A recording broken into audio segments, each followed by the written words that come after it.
What's up, lovely people? Welcome back to another video right here on Entrepreneur Podcast Club. I'm your host, Mr. EPC, and today I've got these two gentlemen here where I'm on site at the latest project. So, Jay and Kev, welcome again. Thank you very much. Cheers. No problem. So, do you just want to tell the viewers a bit about this project that you got? Yeah, sure. So this is was a 2-bedroom, 1-bathroom property, end terraced in Walsall. And originally, when we looked at this, we did look at it as converting it to a mini HMO, but we did also know that we could also do alternative strategies with it. We decided, after engaging with a few providers locally and also the council, that maybe that wasn't the way that we wanted to go. And we wanted to get on with the project, so we decided to go for the 3-bed, 2-bath. So yeah, that's what we decided to go for.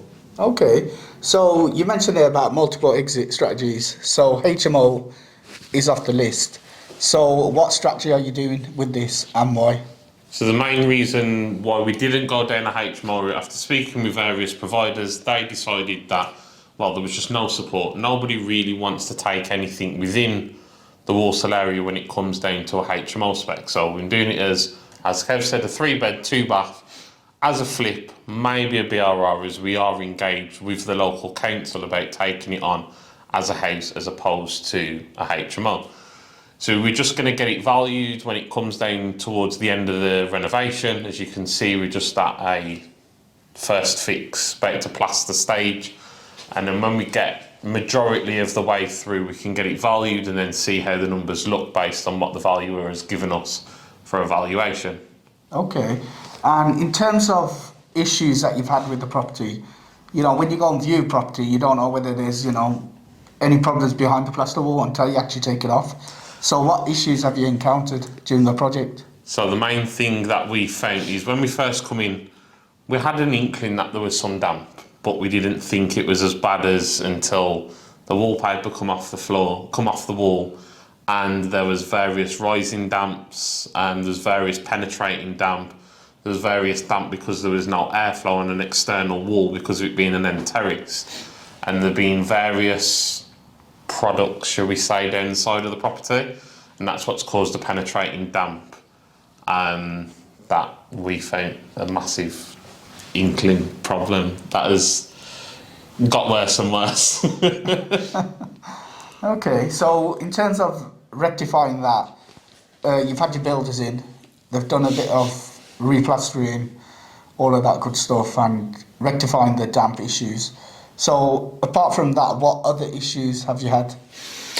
Nothing really, nothing too untoward that we're massively concerned about. What you've got to remember is when you're dealing with a house that was built in the 1900s, there are always going to be wonky walls, uneven floors, door frames that don't quite marry up, and it's just one of those things that you have to, contend with when you're doing a house of this age.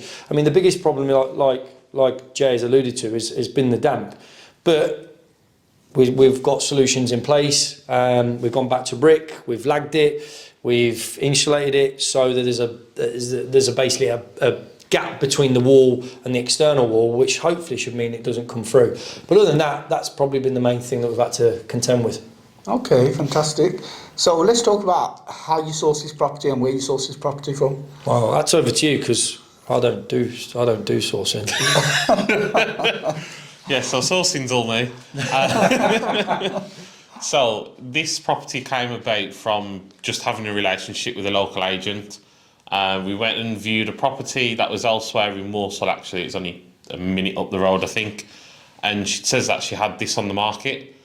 So I was like, okay, that's cool. We'll go and check it out. It was an auction property, so we had auction fees to pay. We'd done all the due diligence, bar maybe one thing that cropped up during a later stage. Yeah. But I'll let Kev explain that one. And yeah, that's where we sourced it from. Auction, pre-auction, offer accepted, and yeah, we moved on it pretty quick, bar there being a few issues with the solicitors from the auction side. So was it issue with solicitors, isn't there? Yes. Yeah, oh yeah. So in terms of that one issue, in terms of at the due diligence stage, what was that issue, Kev? Yeah, so unfortunately, when you're buying a property for auction, you're basically buying it sold and seen. So you're buying it as it is, regardless of what comes up, what crops up. And while we were going through the legal process, the conveyancing process, it was found that it's within the proximity of a mine entrance, but it's a treated mine entrance. Now, this is where it's really important to have a very good power team around you. So we contacted a couple of brokers, mortgage brokers, and asked the question, look, we've got this problem, here's the report, what can we do? Can we get lending on this if we need to? Because ultimately, if we flip this on, someone's probably going to buy it with a mortgage, or if we keep it, we're going to have to get a standard mortgage on it. So the broker that we spoke with contacted 6 different lenders, and pretty much they all said, don't see it as an issue, we should be good, which then gave us the confidence to carry on and proceed with the sale, or the purchase, sorry. Okay, fantastic. I mean, in terms of the West Midlands and Black Country, you know, there's a lot of coal mines here. 100%. I'm not sure about outside, like the West Midlands, like London, Manchester, but I know here there's a lot of coal mines. Yeah. So, you know, if you are looking to purchase in the West Midlands and Black Country, then make sure you do coal mine 100%. report. Yeah.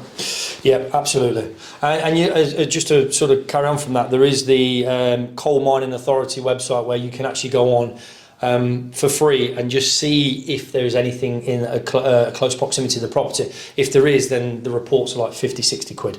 Well worth it, because obviously you don't want to catch a cold, potentially like we nearly did. Yeah, absolutely. So let's talk about numbers. How much did you buy the property for, including all the legal fees, renovation cost and GDV? So purchase price on this property was 110,000. Legal fees was, well, works out to 6%, so it's 5% plus VAT.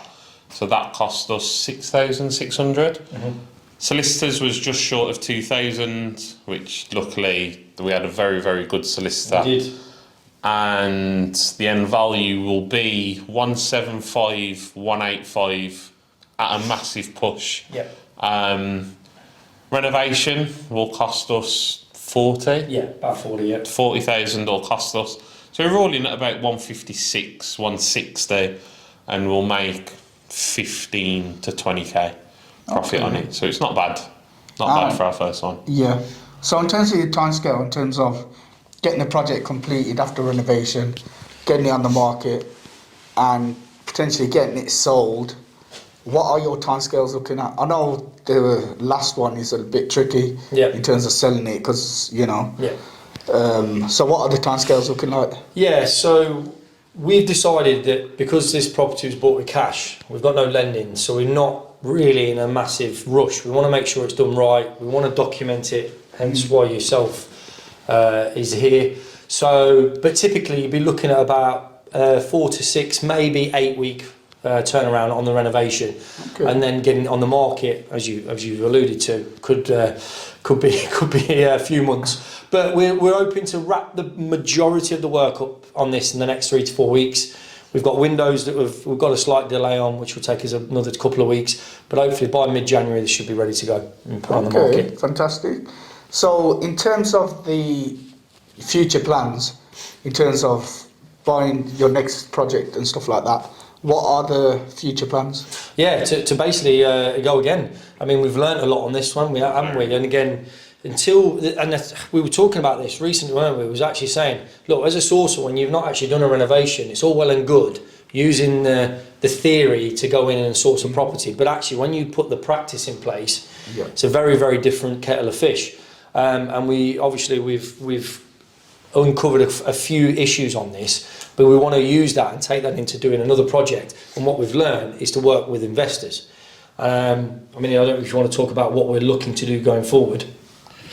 So we're looking to raise finance, which is the main thing that we want to do. We want to be able to work with investors that can, one, give them a return on their money if it is sat in the bank not doing nothing, or if it's something more that you want to be involved but not fully involved because you may not understand the process. So that's where we're looking to add value to you, and as well as you get the money in return. Or another one is JVing. So actually putting the money in, splitting everything down the middle, and actually just saying we're a 50-50 business partner. But again, similar sort of to what you alluded to, hands off. You sit there, you build a portfolio with us, So they're the two avenues we're looking at, and the idea is to do between 4 and 6 projects a year.